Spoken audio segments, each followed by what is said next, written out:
Salutare prieteni și bine v-am regăsit la un nou episod pe bicicletă. 9 mai 2026. Sunt la Mediaș și în clipa asta mă îndrept spre locul de start la Mediaș Bike Marathon. Mai am câteva minute până la start, așa că ne vedem acolo. Din păcate a început să plouă și se anunță ploaie toată ziua, așa că va fi mare distracție. Stați pe aproape. 3, 2, 1, start! Mediaș Bike Marathon! Hai, le pedală! Dar și concurenții care lucrează în Cupa României la Cross Country Marathon. Mult succes tuturor, o cursă fantastică vă doresc să aveți și să vă bucurați de toate comparațiile. Hei, a luat startul. Deocamdată plouă încet, nu plouă tare. Dacă ar ține așa ar fi super bine. Hai că ne vedem mai încolo.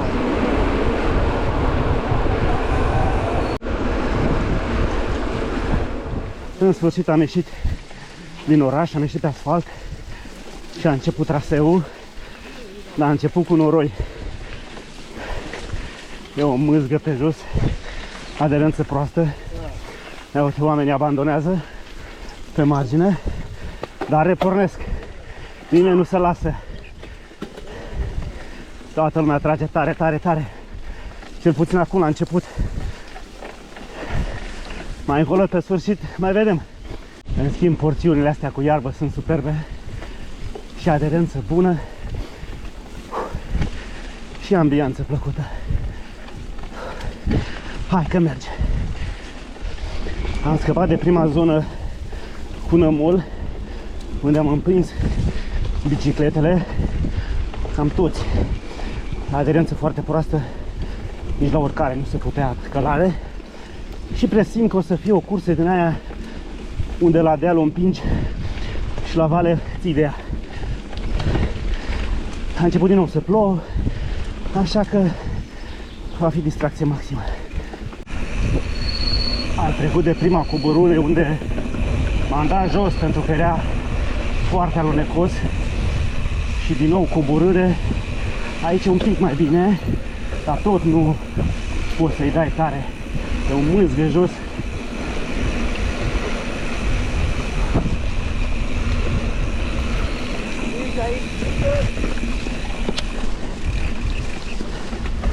Hai că am rezolvat-o pe asta.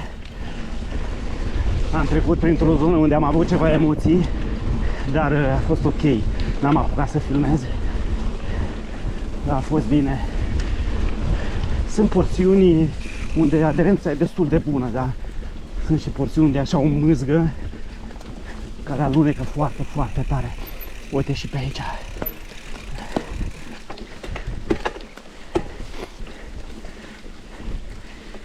Hai că ne descurcăm. Hei, și în sfârșit am ieșit la lumină. Am ieșit din pădure pe plaiul ăsta, unde aderența e super ok. Dacă ar fi tot traseu așa, ar fi super. Dar din păcate nu e așa tot traseul cu iarbă. Mai sunt și porțiuni cu nămol. Nu ne putem bucura pe deplin de coborârile tehnice, dar asta e.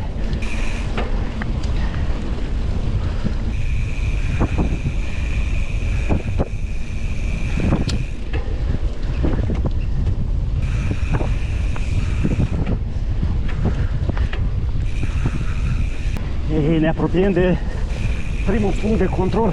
Hop, hop, hop, hop. Am luat niște mărăcii. Sper că nu s-au înfipt în roată. Până acum cursa destul de strânsă, văd că nu ne distanțăm. Mă mai depășește câte unul, mai depășesc și eu câte unul. E ok. Trec prin primul punct de control.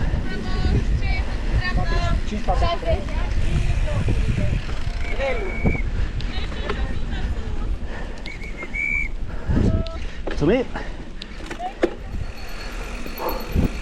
O coborâre destul de de ciudată, destul de dificilă, așa că nu o las să plece tare. Aici e foarte, foarte abrupt.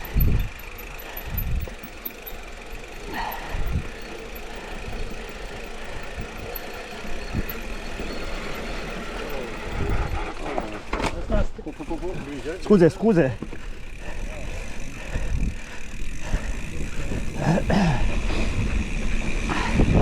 Hai că am rezolvat-o. L-am încurcat un pic pe cel din spate, dar n-aveam ce face.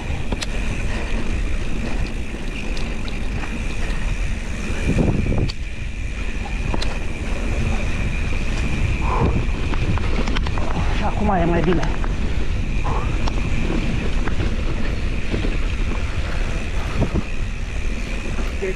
Hai, du-te!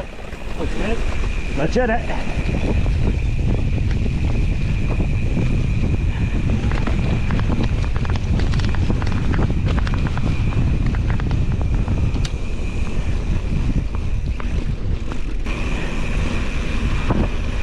Aici, în mod normal, se mergea cu viteză maximă, dar, din păcate, condițiile de rulare nu sunt tocmai bune.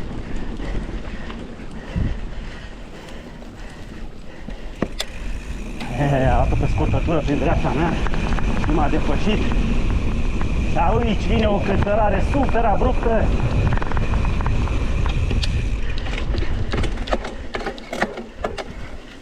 Du-te! Hai că am schimbat! Și eu am schimbat târziu, dar am păcălit-o până la urmă. Ei, și de aici ne luăm zborul.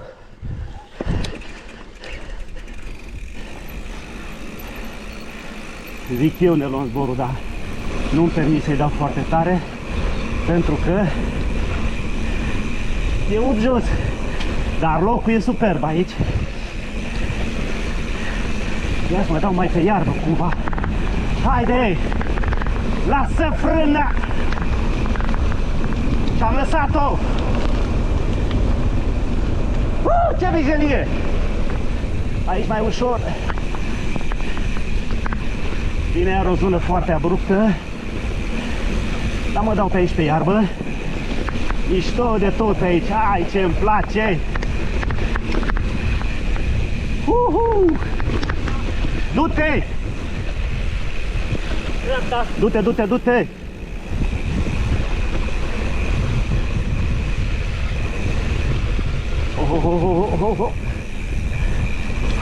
Gata, am tentat-o și pe asta.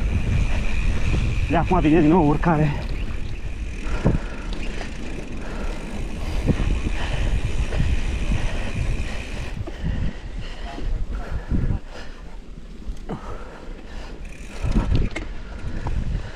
Din nou în pădure. Și nu știu de ce, dar parcă în pădure plouă mai tare decât afară. Sau nu mai simt eu, aici pică stropi mari de pe frunzele copacilor și îmi dă impresia că plouă ceva mai tare. În afara pădurii nu se mai simte. Sunt picături mici. Iar nămol ce derapează la urcări nămolul ăsta. Hai că am scăpat. Ușor, ușor începem să ne distanțăm unii de alții. Pe măsură ce înaintăm în traseu, fiecare, după puterile lui, trage mai tare sau mai puțin tare. Ok. Opa, așa. Mamă, ce e aici? Și rădăcini și nămol. Echilibristică, mă duc în stânga. Gata. Am ieșit din pădure. Apoteca asta printre stejarii seculari, cum place mie să-i spun. Eu am mai făcut traseul ăsta de vreo 2 ori, dar nu în concurs.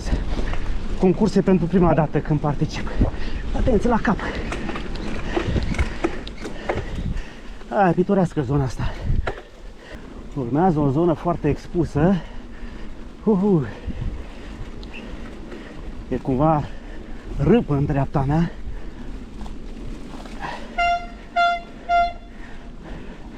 cineva ne încurajează de sus din stejar.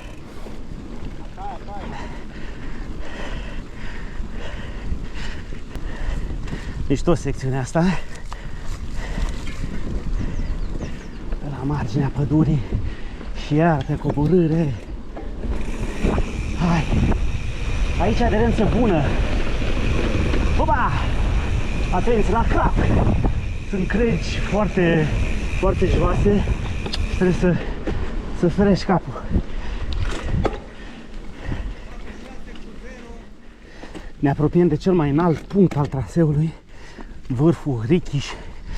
Mai am câteva serpentine de urcat până acolo. Oh, teribil de greu. Și întortocheat și mai e și nămol pe jos. Interesant e că pe aici a plouat foarte puțin. E uscat. Ce serpentine întortocheate. Foarte scurte. Vai, ce e pe aici?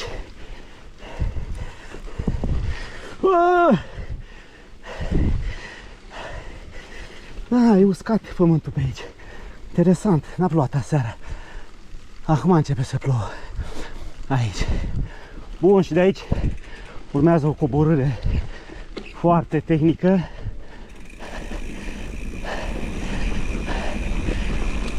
Până jos în satul Richiș. Aici curbă strânsă la stânga.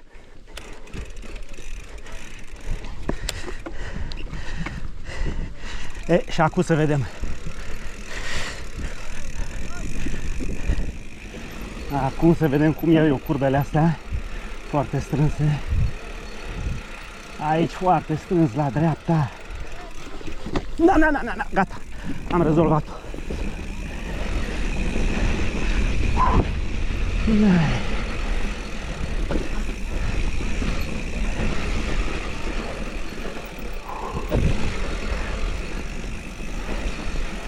E totuși un pic ud în afara pădurii, nu mult, dar nu știu ce aderență are. Hai! Hai că merge un pic. Se aude cineva în vale care ne încurajează. Hai! Așa, frumos pe aici. Și iar am o curbă strânsă de tot la stânga. Vedem cum o fac asta. Hai. Am reușit-o. Vrei să treci? Hai că aici te se poate depăși. Nu mai poți. Hai, du-te dacă vrei. Du-te acum.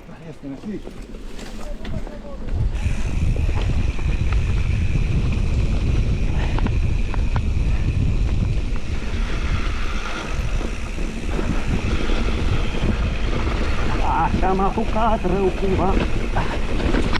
Oh!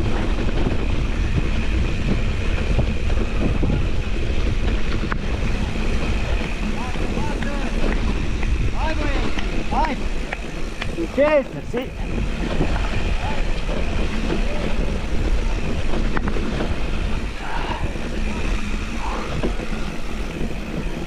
Ai, ce mișto ești! Aderență e bunicică!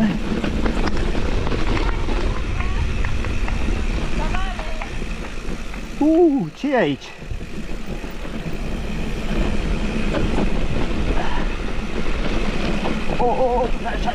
Așa, opa. Da, am păcălit-o cumva. Și mai e, nu s-a terminat.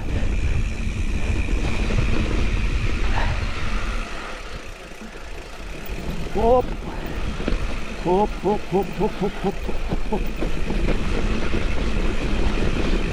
Atenție!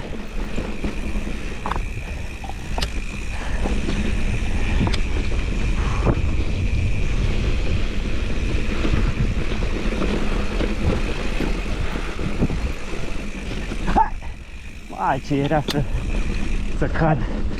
Mi-a fugit fața într-o parte. Gata. Am scăpat de prima parte a traseului.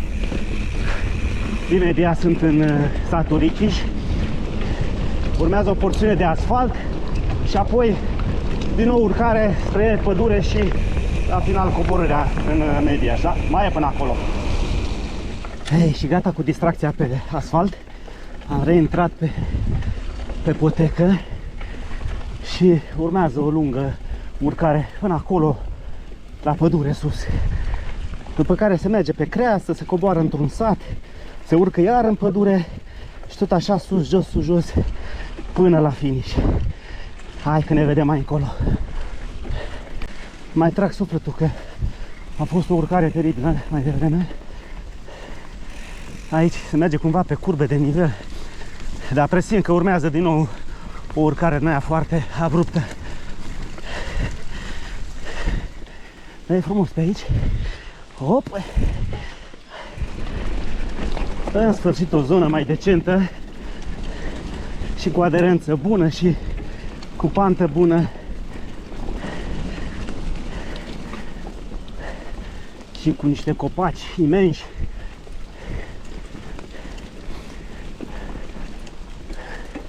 Ne-am distanțat foarte mult, nu mai văd pe nimeni în fața mea, nici în spate.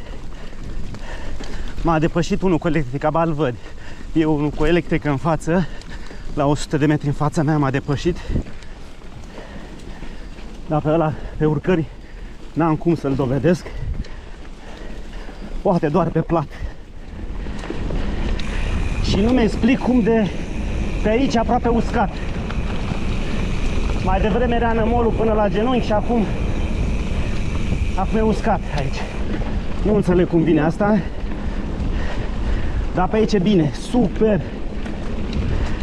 Nici un pic de nămol. Să mai scutură și bicicleta mea, cam 1 kg de nămol pe bicicletă.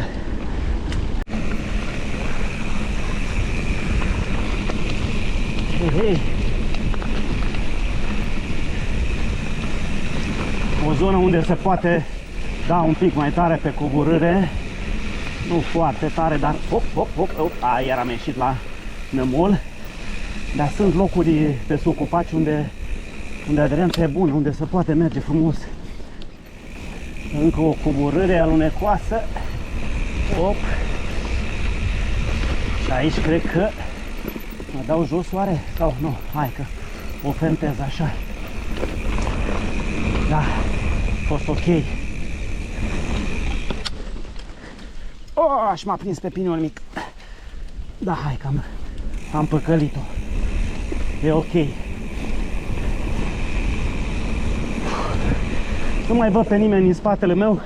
Acum sunt două variante. Ori sunt ultimul și n-are cine să mă mai depășească, ori sunt eu foarte bun și am luat avans așa de mare că nu mai poate nimeni să mă depășească. Dar e clar că ne-am distanțat foarte mult unii de alții. La un moment dat am văzut pe cineva în fața mea, mai erau doi bicicliști. Acum din nou nu-i mai văd. Cred că pe coborâri s-au dus ceva mai tare. Da, în fine, e bine. Uite că l-am prins pe unul dintre cei doi din fața mea. Nu e departe în față. Nu mă forțez să-l depășesc. Merg în ritmul meu. Hei, din nou la iarbă.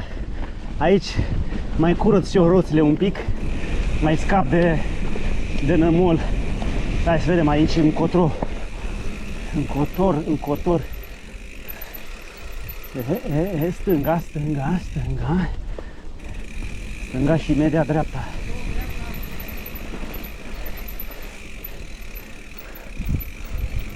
Hop. Da, a fost bine. A fost bine. Și din nou ies la lumină, pe iarbă. Curățăm cauciucuri. Am început să-i prind din urmă pe întârziații de la turele scurte. Îmi faci și mie loc, te rog? Trec pe stânga. Mersi.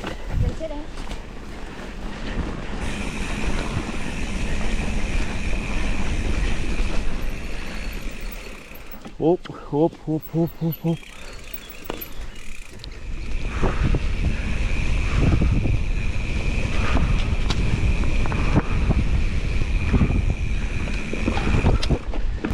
Aici, într-adevăr, am avut un segment cu iarbă unde aproape că mi s-au curățat complet cauciucurile și aici chiar simți că pedalezi cu plăcere. Dar urmează o urcare, uite, se vede acolo în față, deja sunt cicliști care împing. Ajung și eu acolo imediat.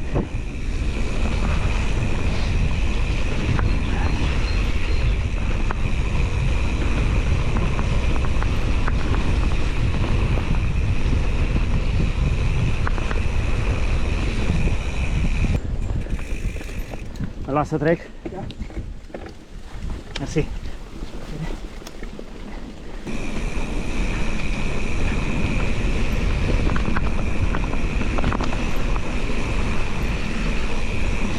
Mai depășesc câte un întârziat de la tura de 35 sau altele mai scurte.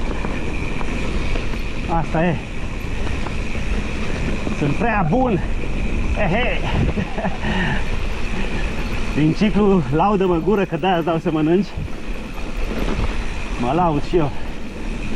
De departe nu sunt cel mai bun. Nu prin podiumul, nici nu trag pentru podium. Am venit la Mediaș Bike Marathon pentru distracție. Și traseul este superb. Ia uite ce labirint aici, ce meandre, curbe. Mă uit și văd. Da, mulțumesc.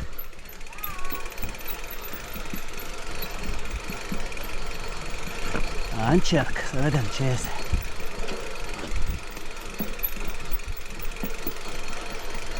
Haide, capul meu. Ce ai făcut, bobiță? Iot la ea! Dar am făcut-o! Este, mă! Nu degeaba ziceam eu că sunt bun. Dar stai că nu s-a terminat. Mai vine cu tactică și dibăcie. Oh! Ce ai făcut, bobiță? Ce e aici?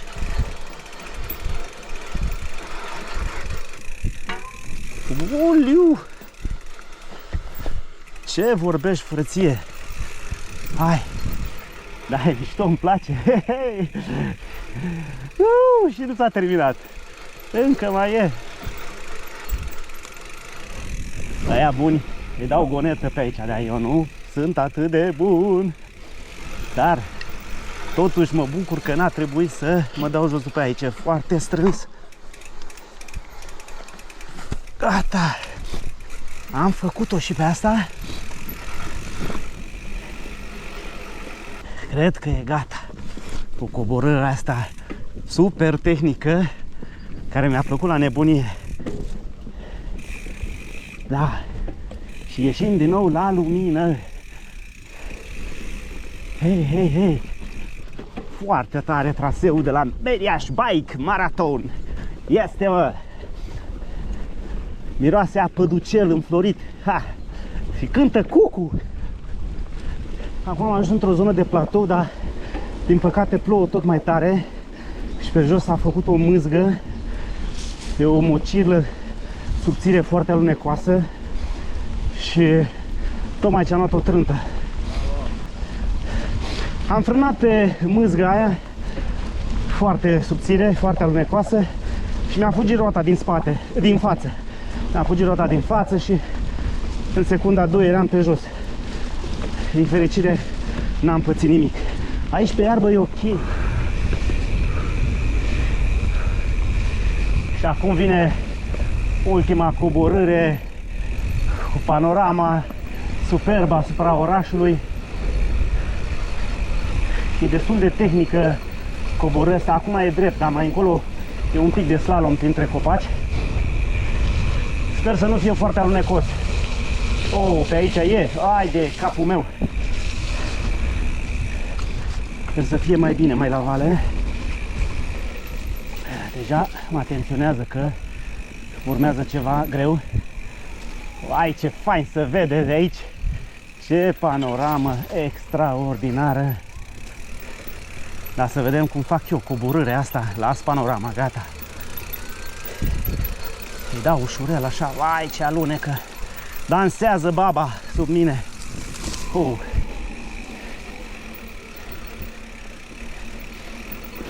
Hai de capul meu.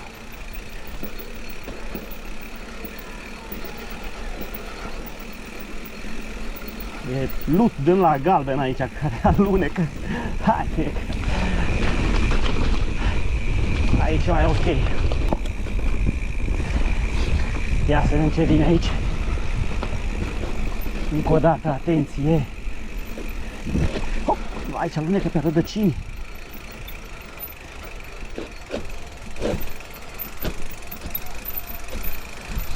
Mai e unul înaintea mea care, în fața mea, care tot așa coboară foarte greu ca pisica.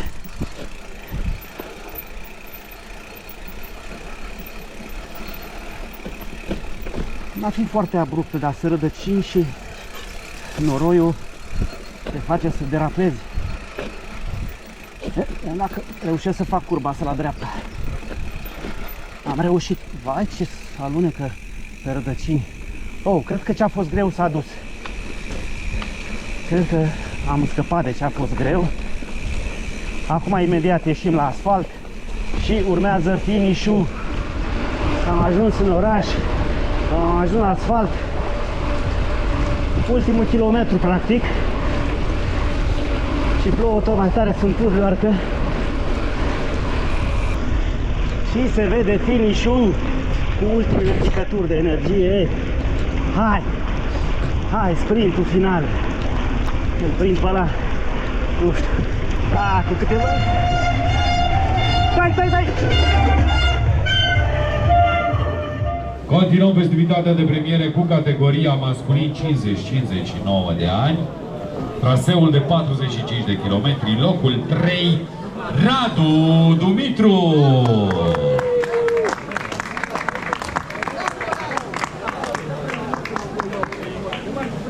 Poziția a doua la masculin 50-59 de ani, Alexandru Schmidt Ionescu. Bravo, Alex! Felicitări! Locul întâi la masculin 50-59 de ani, Tiziano Balia.